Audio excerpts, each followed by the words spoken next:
할매 어디 갔다 왔어? 한참 찾았잖아. 민준아, 이제 그만 울어라. 할매는 괜찮다. 할머니, 나만 두고 가지 마요. 할매가 미안하데이. 새벽 3시 민준이는 자다 말고 이불 속에서 눈을 떴습니다. 옆에서 들려오는 할머니의 숨소리가 너무 조용했기 때문입니다. 어제보다 그저께보다도 더 작아진 것 같았습니다. 민준이는 숨을 참고 귀를 쫑긋 세우며 할머니의 숨소리를 찾으려 노력했습니다. 그러나 냉장고 돌아가는 소리, 밖에서 지나가는 차 소리만 들릴 뿐 정작 할머니의 숨소리는 들리지 않았습니다.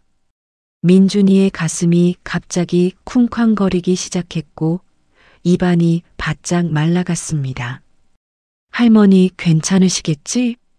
그것은 7살 아이가 감당하기엔 너무 무서운 불안이었습니다.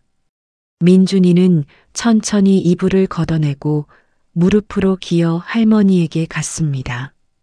달빛이 비집고 들어온 방 안에서 할머니의 주름진 얼굴이 창백하게 보였고 민준이는 작은 손가락을 떨리는 손으로 들어 올려 할머니의 코 밑에 살며시 갖다 댔습니다. 잠시 후 따뜻한 숨결이 손가락 끝에 닿았습니다. 민준이는 그제야 가슴을 쓸어내리며 참았던 숨을 후우하고 내뱉었습니다.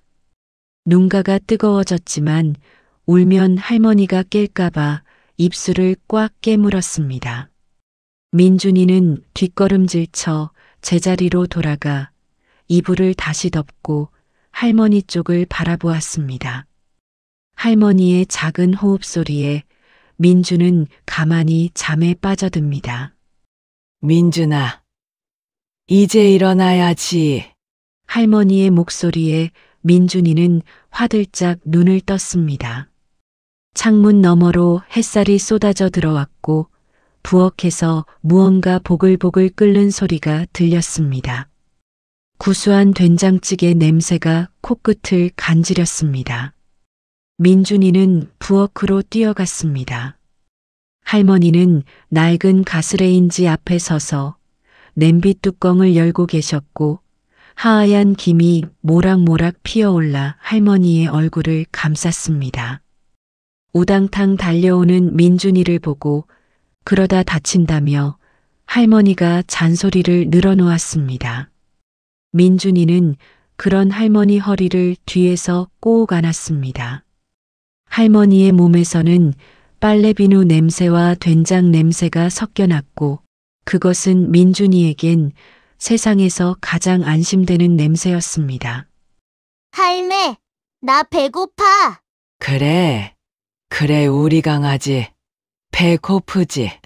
할미가 금방 밥 줄게. 할머니는 뒤돌아서서 민준이의 머리를 쓰다듬었습니다. 거칠고 주름진 손이었지만 그 손길은 따뜻했습니다. 작은 밥상 위에 된장찌개 한 그릇, 김치 몇 조각, 밥 한 공기가 놓였고 민준이를 위한 달걀 프라이 하나도 놓여 있었습니다. 할매, 오늘도 일 나가? 그래야지. 안 나가면 우리 민준이 뭐 먹고 사냐? 할머니는 웃으며 말했지만 민준이는 할머니의 손등에 난 상처를 봤습니다. 붉게 긁힌 자국에 노란 반창고가 덕지덕지 붙어 있었습니다. 어제 폐지 줍다가 다친 것이었습니다. 민준이는 밥을 우물우물 씹으며 할머니 얼굴만 쳐다봤습니다. 3년 전 그날은 비가 왔습니다. 굵은 빗줄기가 땅을 세차게 두드렸고 하늘은 온통 잿빛이었으며 공기는 차가웠습니다. 그때 민준이는 겨우 4살이었습니다. 할머니 집 대문 앞에 혼자 덩그러니 앉아 우는 소리 한 번 내지 못한 채 어깨만 들썩이고 있었습니다. 옷은 축축하게 젖어 몸이 떨렸고 배도 무척이나 고팠습니다. 얼마나 시간이 흘렀을까요? 집으로 돌아오시던 할머니가 민준이를 발견했습니다. 어머, 이게 누구야? 민준이 아이가? 할머니였습니다. 할머니는 깜짝 놀라 민준이를 안아들었고 차가워진 민준이의 등을 연신 쓸어내리셨습니다. 할머니의 품은 따뜻했고 빗물에 젖은 할머니의 옷에서는 흙냄새가 났습니다. 할머니는 주변을 둘러봤지만 아무도 없었습니다. 아들도 며느리도 없었고 그저 대문 앞에 놓인 작은 보따리 하나뿐이었습니다. 그날 저녁 할머니는 전화를 걸었습니다. 아들 번호로 며느리 번호로 수십 번 걸었지만 아무도 받지 않았고 나중엔 아예 연결할 수 없는 번호입니다라는 차가운 기계음만 흘러나왔습니다. 할머니는 민준이를 무릎에 앉혀놓고 한참을 울었고 주름진 어깨가 들썩였으며 눈물이 할머니의 뺨을 타고 흘러내렸습니다. 그래, 이제부터 우리 민준이 할매가 키운다. 할매가 키워. 그날부터 할머니는 다시 폐지를 주우러 다니셨습니다. 새벽 5시에 일어나 시장 골목을 돌고 오후엔 식당에 가서 설거지를 하고 저녁이 되어 겨우 집으로 돌아왔습니다. 민준이는 혼자 집에서 할머니를 기다렸습니다. 창문 너머로 가로등 불빛을 바라보며 앉아 있다가 열쇠 돌아가는 소리가 들리면 현관문 앞으로 달려가 할머니를 안았습니다. 저녁을 먹고 난 뒤 할머니가 민준이에게 요즘 TV에서 나영웅이 부르는 노래를 불러달라 합니다.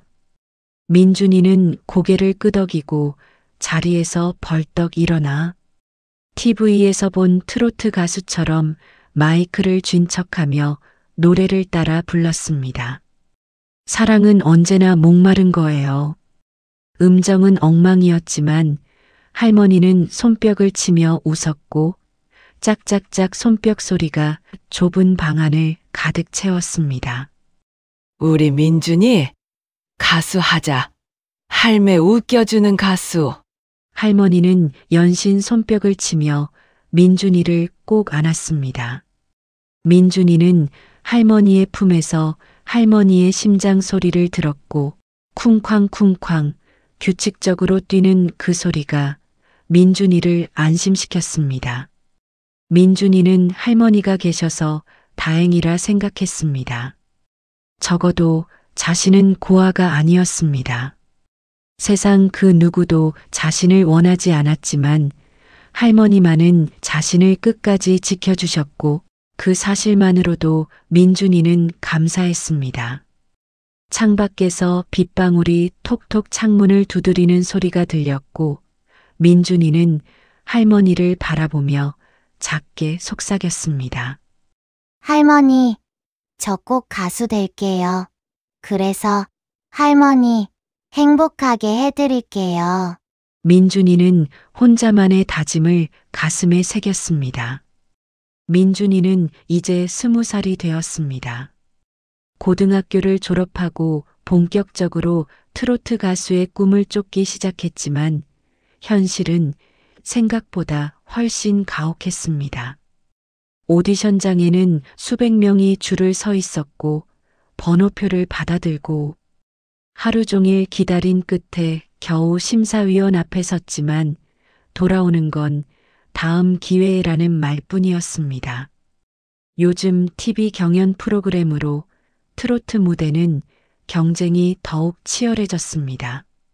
민준이는 고개를 숙이고 나와 지하철을 타고 집으로 돌아가며 창밖으로 스쳐 지나가는 서울의 불빛들을 무심히 바라봤습니다. 결국 민준이는 자존심을 접고 시장 바닥으로 나갔습니다. 앰프 하나 달랑 메고 다니며 전통시장 입구에서 지하철역 앞에서 트로트를 불렀고 지나가던 아주머니들이 잠깐 멈춰서서 듣다가 1,000원, 2,000원씩 던져주고 갔습니다. 하루 벌어 3만 원, 잘 되면 5만 원으로 할머니 약값을 대고 밥을 사고 방세를 냈습니다. 할머니는 점점 늙어갔습니다. 예전엔 폐지를 주우러 다니셨지만 이젠 무릎이 아파 집 밖으로 나가는 것조차 힘들어 하셨습니다. 할매, 병원 가. 아이고, 괜찮다. 그냥 감기인데 쓸데없이 병원은 왜 가.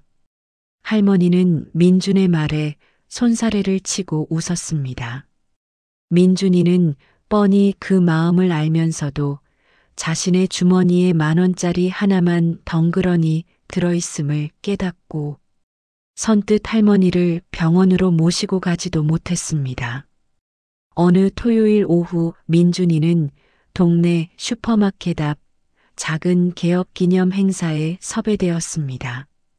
오늘 행사비는 현금 대신 삼겹살로 드릴게요. 저희 집 고기 엄청 좋거든요. 3시간 동안 목이 터져라 노래를 부른 값으로 삼겹살이라니. 민준이는 잠시 말을 잃었습니다. 당장 현금이 더 급했지만 거절할 수도 없었고 이미 약속한 자리였기에 억지로 웃으며 고개를 숙였습니다. 행사가 끝나고 민준이는 삼겹살 2팩을 들고 집으로 터덜터덜 돌아왔습니다. 문을 열자 할머니가 거실에 앉아 TV를 보고 계셨고 민준이가 삼겹살이 들어있는 검정 비닐봉투를 내밀자 할머니는 눈을 동그랗게 뜨며 손뼉을 쳤습니다. 아이고, 우리 민준이가 고기 사왔네. 할머니는 민준이가 가져온 삼겹살을 보고 환한 얼굴로 바스락거리는 검정 비닐봉투를 받아들었습니다. 할머니는 부엌에서 낡은 석쇠를 꺼내왔고 민준이는 베란다에 작은 부탄가스 버너를 놓고 고기를 올렸습니다. 지글지글 소리가 나며 기름이 튀었고 고기 굽는 냄새가 좁은 방 안가득 퍼졌습니다. 할미가 구워줄게. 아니에요, 제가 할게요. 민준이는 집게로 고기를 뒤집어 할머니 앞에 먼저 놓았고 할머니는 한 점을 집어 입에 넣더니 눈을 감으며 아이고 맛있다. 우리 민준이 덕분에 이런 호강을 하네라며 웃으셨습니다. 민준이도 고기를 한 점 입에 넣었습니다. 짭조름하고 고소한 맛이 입안 가득 퍼졌고 현금 대신 받은 삼겹살이었지만 할머니와 함께 먹으니 낮에 속상했던 마음도 조금 풀렸습니다. 할머니는 민준이의 머리를 쓰다듬었습니다. 거칠고 주름진 손이었지만 여전히 따뜻한 손이었고 민준이는 할머니의 손을 꼭 잡았습니다. 둘은 말없이 고기를 구워 먹었습니다. TV에서는 트로트 경연 프로그램이 나오고 있었고 비록 오늘 현금은 못 받았지만 할머니와 함께한 이 시간이 민준이에겐 어떤 돈보다 값졌습니다. 그날 밤 민준이는 잠든 할머니 옆에 조용히 누웠습니다. 창밖으론 도시의 불빛이 깜빡이고 있었고 민준이는 그 불빛을 바라보며 다짐했습니다. 언젠가 저 불빛 아래서 당당하게 노래하는 날이 올 거라고 할머니를 무대 위로 모시고 환한 조명 아래서 노래를 불러드릴 거라고. 민준이는 천천히 눈을 감았습니다. 할머니의 호흡 소리만이 조용히 방 안을 채웠습니다. 민준이는 27이 되었습니다. 무명 가수 생활 7년째였습니다. 허름한 원룸 창문 너머로 첫눈이 내리고 있었고 하얀 눈송이들이 천천히 떨어져 시커먼 아스팔트 위에 스며들며 녹아 사라졌습니다. 책상 위엔 빨간 글씨로 최종 독촉이라고 적힌 청구서들이 쌓여 있었고 민준이는 그걸 물끄러미 바라보다가 한숨을 내쉬었습니다. 고등학교 동창들은 이미 회사에 다니고 결혼 준비를 하는데 민준이는 여전히 시장 바닥을 떠돌고 있었습니다. 방 안쪽에서 할머니의 기침 소리가 들렸습니다. 컥, 컥, 컥. 민준이는 벌떡 일어나 방으로 들어갔고 할머니는 이불을 뒤집어 쓴 채 몸을 웅크리고 있었으며 작고 마른 등이 기침할 때마다 들썩였습니다. 할매, 괜찮으세요? 응, 괜찮아. 그냥 목이 좀 간질간질해서. 할머니는 손등으로 입을 닦으며 웃으려 했지만 민준이는 할머니의 손끝이 파르르 떨리는 걸 놓치지 않았습니다.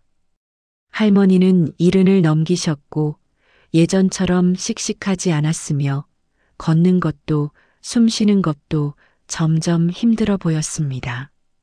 민준이는 부엌으로 가서 따뜻한 물을 컵에 따라왔고 할머니는 두 손으로 컵을 받아 천천히 마셨습니다. 이러면 안 되는데. 민준이의 가슴 속에서 무언가가 무너져 내렸습니다. 그날 오후 민준이는 전통시장 입구에 섰습니다. 앰프를 놓고 마이크를 잡고 반주기를 틀었지만 오늘따라 목소리가 나오지 않았습니다. 목구멍이 메었고 가사가 자꾸 엉켰으며 지나가던 사람들은 잠깐 멈춰서다가도 금방 발걸음을 옮겼습니다. 민준이는 노래를 멈추고 앰프의 전원을 껐습니다. 이제 그만하자.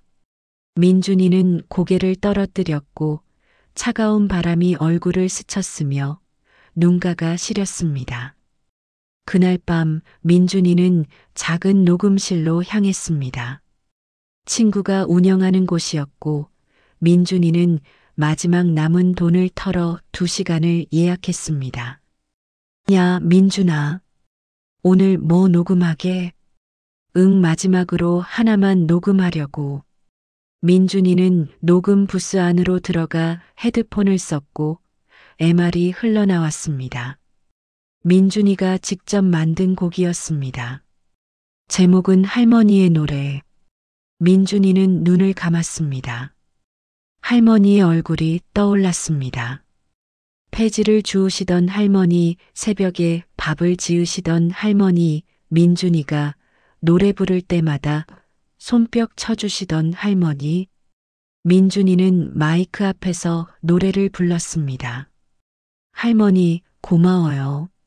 날 키워주셔서. 할머니, 사랑해요. 날 안아주셔서. 목소리가 떨렸고 눈물이 주르르 흘러내렸지만 민준이는 끝까지 불렀습니다. 녹음이 끝나고 민준이는 부스 밖으로 나왔습니다.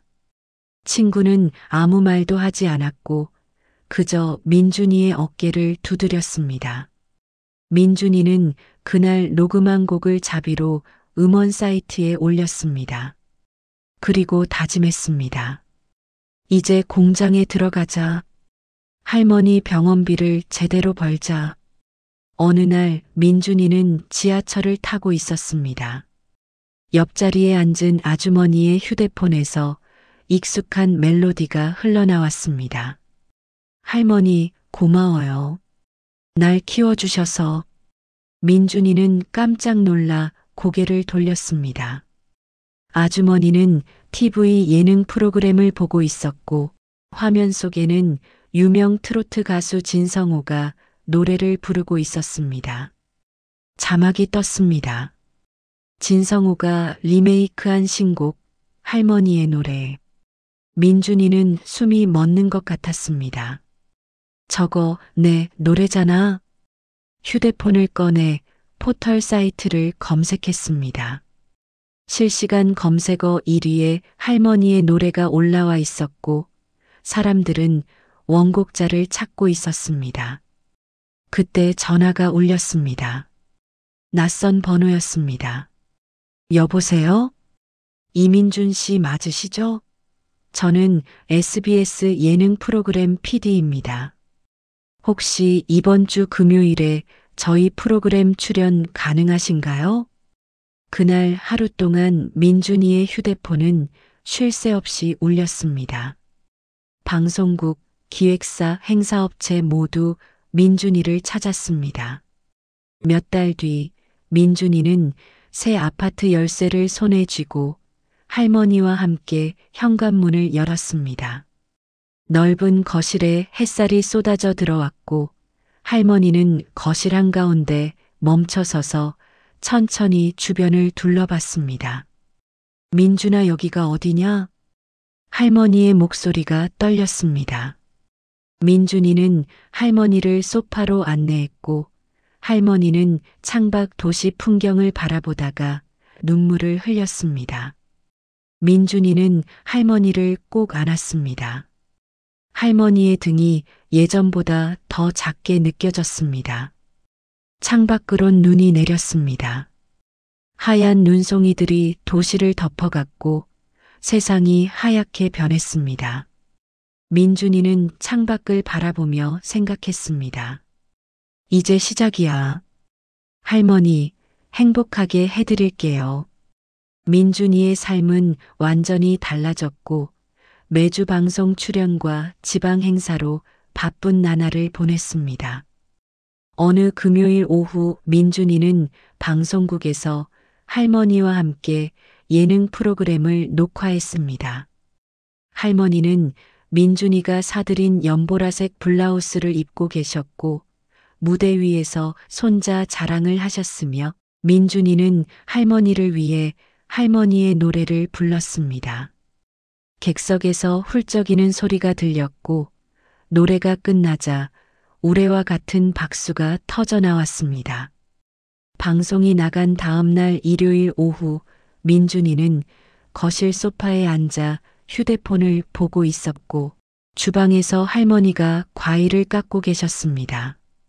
할머니가 사과 껍질을 길게 이어서 돌돌 깎는 모습을 신기하게 바라보던 그때 갑자기 초인종이 울렸습니다. 띵동.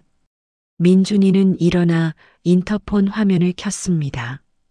인터폰 화면 속으로 낯선 중년 남녀 두 사람이 보였습니다.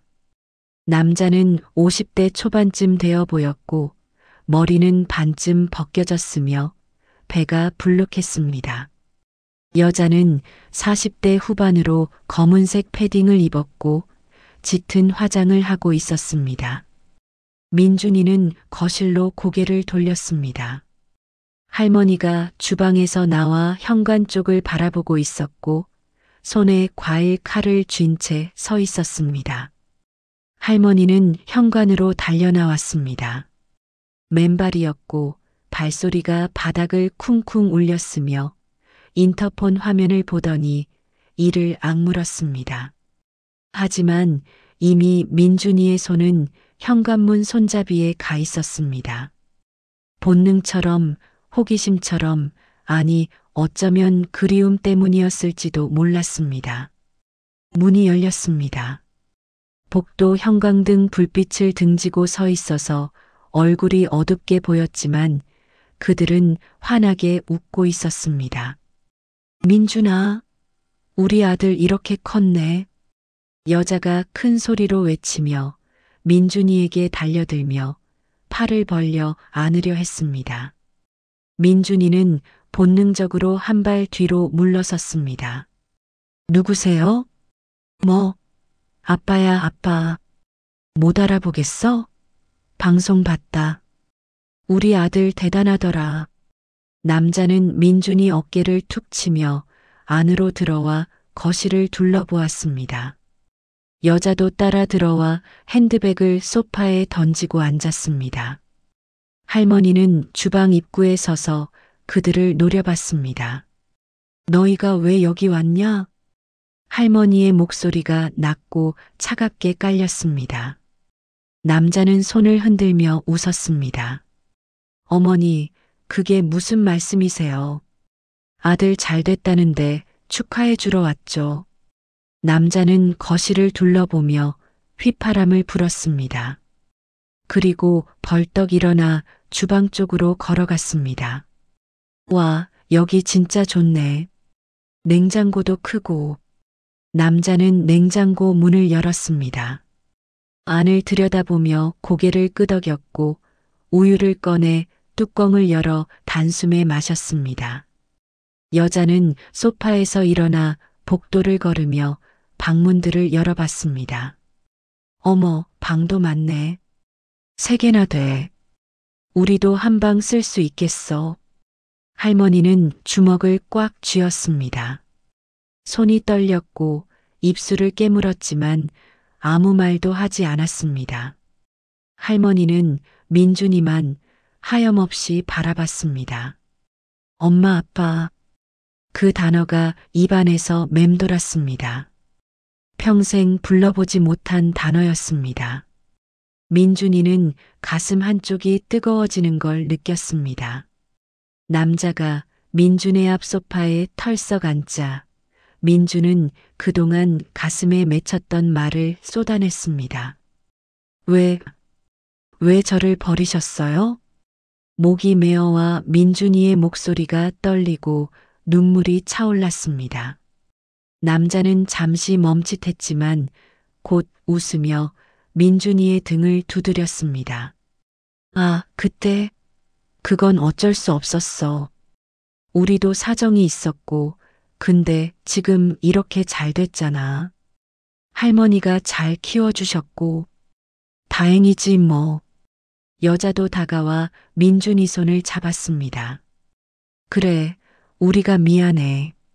됐지? 근데 이제 다시 만났으니까 다시 가족처럼 지내자. 응? 민준이는 눈물이 뺨을 타고 흘러내렸습니다.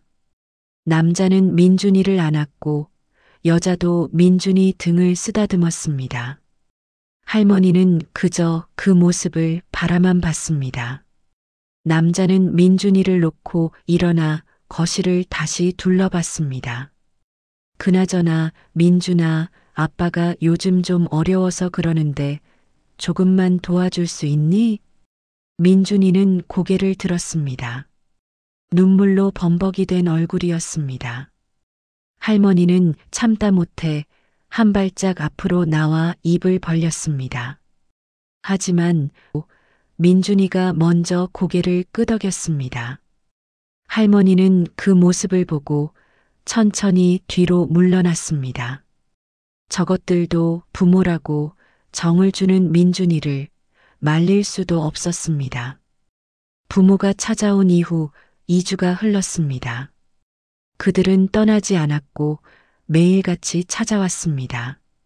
할머니가 차려놓은 밥상에 앉아 개걸스럽게 먹으며 반찬이 마음에 안 든다고 투덜댔습니다. 다음엔 돈이었습니다. 아버지는 민준이를 거실로 불러 사업 자금이 필요하다며 계좌번호를 건넸고 민준이는 떨리는 손으로 이체 버튼을 눌렀습니다. 그 다음 주엔 어머니가 와서 백화점에 데려가 명품 옷과 가방과 구두를 골랐고 민준이는 계속 카드를 내밀었습니다. 민준이도 뻔히 알고 있었습니다. 이들이 자신의 돈을 노리고 온다는 걸, 진짜 사랑이 아니라는 걸 알았지만 끝내 거절하지 못했습니다. 아들아 라는 한마디, 우리 민준이 라는 호칭 한마디가 민준을 붙잡았습니다. 할머니는 속이 타들어갔습니다. 밤마다 잠을 이루지 못하고 천장을 바라보며 민준이 방에서 들리는 한숨 소리를 들었고 민준이 방문 앞에 서서 노크를 하려다 손을 내리고 돌아서길 수십 번. 어느 날 저녁 아버지와 어머니가 또 찾아왔습니다. 이번엔 옷차림이 달랐습니다. 아버지는 광이 나는 새 정장을 입었고 어머니는 명품 가방을 들고 있었습니다. 민준이가 사준 것들이었습니다. 민준아, 오늘 우리 가족끼리 외식하자. 엄마가 좋은데 알아놨어. 아버지가 차 열쇠를 흔들었습니다. 민준이는 할머니를 바라봤습니다. 할매도 같이 가요. 어머니가 손사래를 쳤습니다. 어머니는 집에서 쉬세요. 저희 식구끼리만 다녀올게요. 민주는 당황했습니다. 자신의 가족은 할머니인데 어째서 할머니는 두고 낯선 사람들과 식사를 해야 하는 건지. 할머니는 거실 소파에 앉아 그런 민준이를 가만히 바라봤습니다. 민준이는 할머니의 눈을 마주치지 못하고 고개를 숙였습니다. 현관문이 닫혔고 할머니는 혼자 남았습니다. 넓은 거실이 텅 비어 보였고 할머니는 창밖을 바라봤습니다. 해가 지고 있었고 하늘이 붉게 물들었습니다. 레스토랑은 강남 한복판에 있었습니다. 샹들리에가 천장에 걸려 있었고 테이블마다 흰 천이 깔려 있었으며 웨이터가 메뉴판을 가져왔습니다. 민준이조차도 처음 와보는 아주 비싼 레스토랑이었습니다. 아버지는 메뉴를 훑어보더니 제일 비싼 음식들을 골랐고 와인도 주문했습니다. 조금 뒤 접시에 신기하게 올려져 있는 처음 보는 음식들이 나왔고 아버지는 와인을 따라 민준이 잔에 부었습니다. 민준아, 우리 가족 건배하자. 잔을 부딪히자 칭소리가 났고 아버지는 와인을 단숨에 들이켰습니다. 식사가 끝나갈 무렵 아버지가 냅킨으로 입을 닦으며 민준이를 바라봤습니다. 민준아, 앞으로도 우리 식구끼리 이렇게 자주 보자구나. 그래서 아빠 생각엔 말이야. 우리도 이제 집이 필요할 것 같아. 너 집 옆에 아파트 하나 사주면 안 되겠니? 네 생각은 어떻니? 물론 너도 좋지? 이제라도 가족끼리 가까이 살면 좋잖아. 말을 끝내주며 아버지는 껄껄 호탕하게 웃었습니다. 민준이는 가만히 포크를 내려놓았습니다. 그리고 조용히 아버지를 바라보았습니다. 아버지와 어머니라는 사람은 잔뜩 기대에 찬 눈빛으로 민준을 바라보고 있었습니다. 순간 할머니의 얼굴이 떠올랐습니다. 이 좋은 레스토랑에 평생 한 번을 모시고 오지도 못했는데 어두운 거실에 혼자 앉아 계실 할머니 생각에 아까 먹었던 음식이 올라올 것 같았습니다. 민준이는 천천히 고개를 저었습니다. 아버지의 얼굴이 일그러지며 쾅 소리가 나도록 주먹으로 테이블을 3개 내리쳤습니다. 와인잔이 떨어져 바닥을 붉게 적셨고 어머니가 가방을 움켜쥐고 벌떡 일어나자 의자가 뒤로 밀리며 끼익 하는 듣기 싫은 소리를 냈습니다. 뭐, 고작 이것도 못해줘? 우리가 누군데? 내 부모야, 부모. 우리가 아니었으면 네가 어떻게 태어나 가수를 해. 고마운 줄도 모르고. 주변 테이블 사람들이 호기심 어린 눈으로 이곳을 힐끔힐끔 쳐다보는 게 느껴졌습니다. 할매는요? 할매는 가족 아니에요? 민준이의 목소리가 떨렸습니다. 눈물이 흘러내렸습니다. 할매가 저 키웠어요. 할머니가 저 밥 먹이고 학교도 보내주고 할매가 저한테 부모예요. 민준이는 홀로 차가운 밤거리에 섰습니다. 네온사인이 깜빡였고 화가 난 얼굴로 멀어지는 부모의 뒷모습이 보였습니다. 집으로 돌아오니 벌써 밤 11시가 넘어서고 있었습니다. 거실엔 노란 불빛 하나만 외로이 켜져 있었고 할머니는 TV도 끈 채 어둠 속 소파에 홀로 앉아 계셨습니다.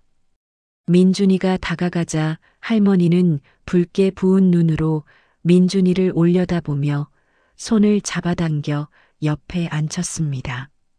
할머니는 눈물을 흘렸고 민준이도 참았던 눈물이 터져 나왔습니다. 민준이는 7살 때처럼 할머니 품에 안겼고 할머니는 천천히 민준이 등을 토닥이며 그저 말없이 안고만 있었습니다. 레스토랑에서의 거절 후 3일 동안 부모님은 연락이 없었습니다. 아파트는 고요했고 민준이는 안도하면서도 불안했으며 휴대폰을 들여다볼 때마다 가슴이 두근거렸습니다. 할머니는 조용히 민준이를 지켜보며 밥을 차려주고 차를 끓여주며 민준이 옆에 앉아 등을 토닥였지만 아무 말도 하지 않았습니다. 나흘째 되는 날 아침 민준이는 거실 소파에 앉아 커피를 마시고 있었습니다. 따뜻한 김이 모락모락 피어올랐고 창밖으로 회색 구름이 천천히 움직이고 있었습니다. 휴대폰이 울렸습니다. 매니저였습니다. 여보세요? 민준 씨, 큰일 났어요. 포털 사이트 실시간 검색어, 지금 당장 확인해 보세요. 떨리는 매니저의 목소리에 민준이는 휴대폰을 귀에서 잠시 떼고 포털 사이트를 열었습니다. 실시간 검색어 1위에 자신의 이름이 이민준 불효라는 단어와 함께 떠 있었습니다. 기사를 클릭하자 부모님들의 인터뷰와 내일 오후 2시 호텔에서 기자회견을 하겠다는 예고가 올라와 있었습니다. 민준이는 말없이 휴대폰을 내려놓았습니다. 부모라는 사람들이 어떻게 이렇게까지 할 수 있을까요? 민준은 도무지 이해할 수가 없었습니다. 민준 씨, 거기 있어요? 일단 진정하고 강력히 우리 대응해야 돼요. 내가 지금 갈게요. 민준아, 무슨 일 있니? 민준이는 말없이 휴대전화를 할머니에게 건넸습니다. 할머니는 테이블 위에 올려둔 돋보기를 쓰고 화면을 들여다보며 천천히 기사를 읽었고 할머니의 얼굴은 점점 창백해지며 입술이 파르르 떨렸습니다. 할머니는 휴대폰을 테이블에 내려놓고 민준이를 꼭 안았습니다. 민준이는 할머니 품에서 울었고 어깨가 들썩였습니다. 매니저가 와서 대응 방안을 얘기했지만 민준이는 잠자코 듣기만 했습니다. 그냥 제가 사과할게요. 제가 뭘 잘못했는지 모르겠지만 그냥 제가 다 잘못했다고 할게요. 민준은 서러움이 복받치는 듯 목을 울리며 울음 섞인 목소리로 작게 중얼거렸습니다. 할머니는 떨리는 입술을 꽉 깨물었습니다. 밤이 깊어갔고 민준이는 방으로 들어가 잠이 들었습니다.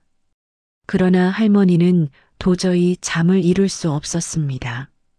거실에 홀로 앉아 창밖을 바라봤습니다. 도시의 불빛이 깜빡이고 있었고 할머니는 휴대폰을 꺼내 아들에게 문자를 보냈습니다. 내일 저녁 옛날 집에서 잠시 보자고. 다음 날 오후 5시 할머니는 조용히 일어나 음식을 정성스레 차렸습니다. 민준이가 좋아하는 고깃찜이며 잡채, 동태전을 밀폐용기에 가득 담고 메모지에 삐뚤빼뚤 글을 썼습니다. 민준아, 할매가 밥 해놨다. 꼭 챙겨 먹어라. 사랑한다. 메모지를 식탁 위에 놓고 연보라색 블라우스로 갈아입으며 작은 가방을 챙겼습니다. 할머니는 민준이 방문 앞에 잠시 멈춰 섰습니다. 문 너머로 민준이의 고른 숨소리가 들렸고 행여나 잠에서 깰까 발소리를 죽이며 현관으로 향했습니다. 그렇게 문을 열고 나가며 할머니는 한 번도 뒤돌아보지 않았습니다. 저녁 6시 택시는 낡은 주택가 골목에 멈췄습니다. 할머니는 택시에서 내려 좁은 골목길을 한참 걸어 올라갔습니다. 골목 끝 낡은 단칸방 대문 앞에 두 사람이 서 있었습니다. 아들과 며느리였습니다. 아들은 담배를 피우며 기다리다 할머니를 보곤 담배를 바닥에 버렸습니다. 아들이 할머니를 힐끗 보며 물었습니다. 민준이는? 할머니는 가방을 꽉 쥐고 조용히 대답했습니다. 안으로 들어가자. 찬데 여기서 얘기하면 어떡하냐. 할머니가 대문을 밀고 안으로 들어가자 삐걱 소리가 크게 나며 좁은 마당에 깨진 화분과 녹슨 자전거가 아무렇게나 놓여 있는 것이 보였습니다. 현관문을 열자 환기가 되지 않아 쿰쿰한 곰팡이 냄새와 오래된 기름 냄새가 뒤섞여 코를 찔렀습니다. 셋은 아무 말 없이 안으로 들어갔습니다. 단칸방이었습니다. 벽지는 누렇게 변색되어 있었고 바닥엔 오래된 장판이 군데군데 찢어진 채 깔려 있었으며 창문 틈으로는 차가운 바람이 쌕쌕 소리를 내며 스며들었습니다. 아들과 며느리는 방 한가운데 털썩 주저앉아 벽에 기대며 할머니를 바라봤습니다. 할머니는 문을 닫고 무릎을 꿇고 앉아 가방에서 두툼한 봉투를 꺼냈습니다. 이거 받아라. 니들이 한 게 뭐가 있다고 이제 와서 그 어린 것을 또 괴롭히려고 하는지는 모르겠다만 이렇게 내가 부탁하마. 이제라도 그 불쌍한 것 좀 놔줘라. 응? 할머니의 목소리가 엷게 떨렸습니다. 아들은 봉투를 낚아채듯 받아 열고는 봉투 안을 슬쩍 들여다보았습니다. 며느리가 옆에서 목을 쭉 빼고 들여다봤고 아들은 손가락으로 지폐를 한 장 한 장 넘기며 세다가 뚝 멈췄습니다. 곧 얼굴이 일그러졌습니다. 이게 뭐예요? 이걸로 우리 보고 떠나라고? 우린 민준이 부모예요. 며느리도 코웃음을 쳤습니다. 에이, 이걸로 뭘 하라고. 우리 아들이 얼마나 버는데 어머니도 참. 아들은 봉투를 바닥에 탁 던졌습니다. 할머니는 바닥에 흩어진 지폐들을 바라봤습니다. 평생을 한 푼 두 푼 모아온 귀한 돈이었습니다. 아들은 할머니를 비웃으며 벽에 기댔고 며느리는 휴대폰을 꺼내 화면을 들여다보며 혀를 찼습니다. 할머니는 낳아줬다고 다 부모냐는 말이 목구멍을 맴돌았지만 입술을 꽉 깨물고 말을 삼켰습니다. 아, 이놈들은 절대 우리 민준이를 놓아주지 않겠구나. 할머니는 천천히 고개를 들어 기름이 번들번들 거리는 아들을 바라봤습니다. 그럼 차라도 한잔하고 가거라. 내가 끓여줄게. 할머니는 무릎을 짚고 일어나 부엌으로 갔습니다. 주전자에 물을 받아 가스레인지에 올리고 불을 켰으며 찻잔 3개를 꺼내 가방에서 작은 약봉지를 꺼냈습니다. 할머니는 찻잔을 들고 방으로 돌아와 아들과 며느리 앞에 놓았습니다. 뜨겁다. 조심해서 마셔라. 20분쯤 지나자 며느리가 바닥에 드러누웠고 아들도 고개가 앞으로 꺾이더니 옆으로 쓰러졌습니다. 할머니는 말없이 일어나 창문을 꽉 닫고 문틈 사이사이를 신문지로 꼼꼼하게 막았습니다. 부엌 구석에 쌓여있는 연탄이 시커멓게 할머니 앞을 가로막고 있었습니다. 할머니는 아들과 며느리 사이에 누워 그들의 손을 꽉 잡았습니다. 그리고 아들을 향해 속삭였습니다. 미안하다 우리 아들. 대신 엄마도 같이 갈게. 할머니는 민준이를 떠올렸습니다. 대문 앞에 앉아 울던 4살 민준이, 무대에서 환하게 웃던 27살 민준이. 할머니는 미소를 지으며 입술을 움직였습니다. 우리 민준이 잘 자랐다. 할머니의 손이 천천히 풀렸습니다. 그날 오후 민준이는 행사를 마치고 집으로 돌아왔습니다. 아무도 없는 집안은 고요하고 적막했습니다. 민주는 식탁 위 할머니가 삐뚤빼뚤 적어둔 메모지를 보고 왠지 가슴이 철렁했습니다. 할머니에게 급하게 전화를 걸어봤지만 할머니는 전화를 받지 않았습니다. 밤 11시 30분 모르는 번호로 전화가 왔습니다. 이민준 씨 되십니까? 저는 서부경찰서 지만철 형사입니다. 댁의 할머니와 부모님께서 단칸방에서 함께 발견됐습니다. 유감스럽게도 세 분 모두 돌아가셨습니다. 민준이는 휴대폰을 떨어뜨렸습니다. 무릎이 꺾여 바닥에 주저앉으며 눈물이 쏟아졌습니다. 할머니, 민준이의 울음소리가 텅 빈 거실에 울려 퍼졌습니다. 장례식장은 조용했습니다.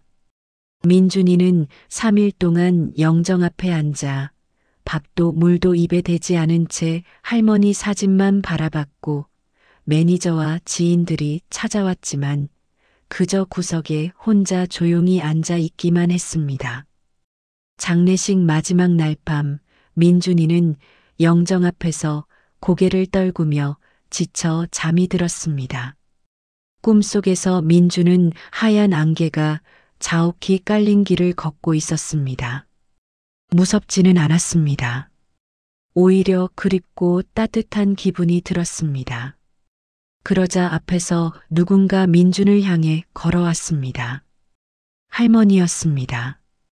연보라색 블라우스를 입고 활짝 웃으며 걸어오는 할머니를 보자 민준이는 서러움에 눈물을 흘리며 달려가 폭 안겼습니다. 할매 어디 갔다 왔어? 한참 찾았잖아. 민준이의 목소리가 떨렸습니다. 할머니는 민준이 등을 토닥이며 부드럽게 말했습니다. 민준아, 이제 그만 울어라. 할매는 괜찮다. 할머니, 나만 두고 가지 마요. 할매가 미안하대이. 할머니는 민준이 얼굴을 두 손으로 연신 쓰다듬으며 눈물을 닦아줬습니다. 노래 불러라. 그게 할매한테 주는 선물이다. 알았지? 민준아, 이제 웃어라. 할매는 이제 편하다. 할머니는 천천히 뒤로 물러나며 하얀 안개 속으로 사라지기 시작했고 민준이는 손을 뻗었지만 할머니는 손을 흔들며 미소 짓고는 완전히 사라졌습니다. 민준이는 천천히 눈을 떴습니다.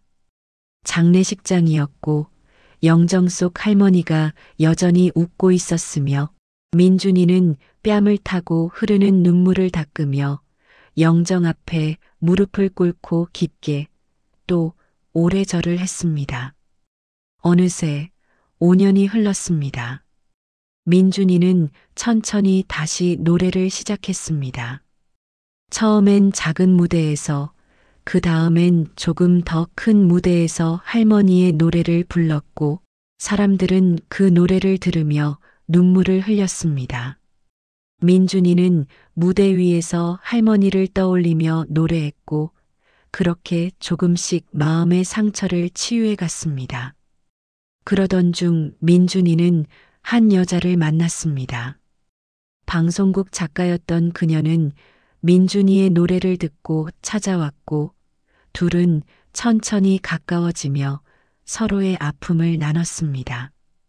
그녀는 민준이에게 다시 웃는 법을 알려줬고 민준이는 그녀와 함께 새로운 삶을 시작했습니다. 어느 봄날 오후 민준이는 아내와 함께 묘지를 찾았습니다.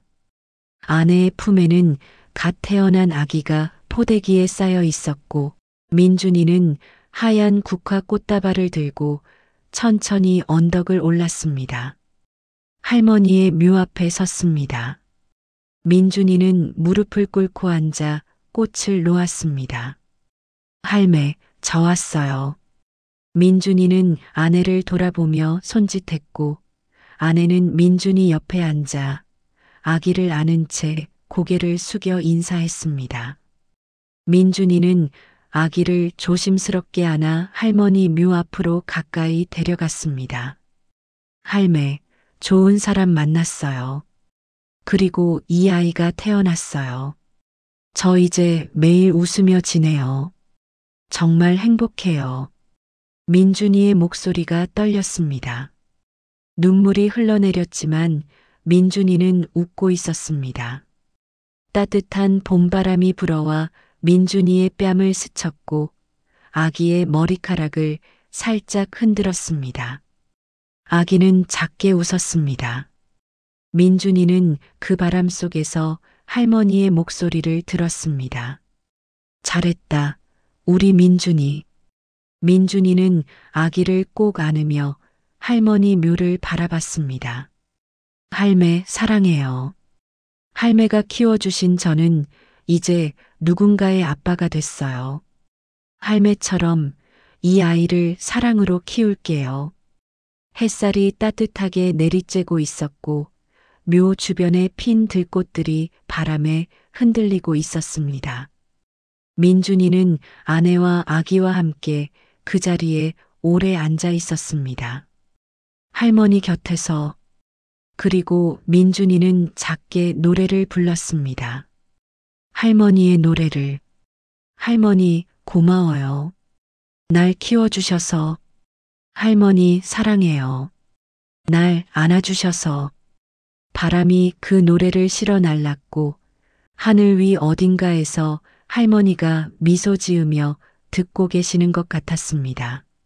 민준이는 묘비를 쓰다듬으며 천천히 일어났고 아내가 민준이 손을 잡았으며 셋은 언덕을 천천히 내려갔습니다.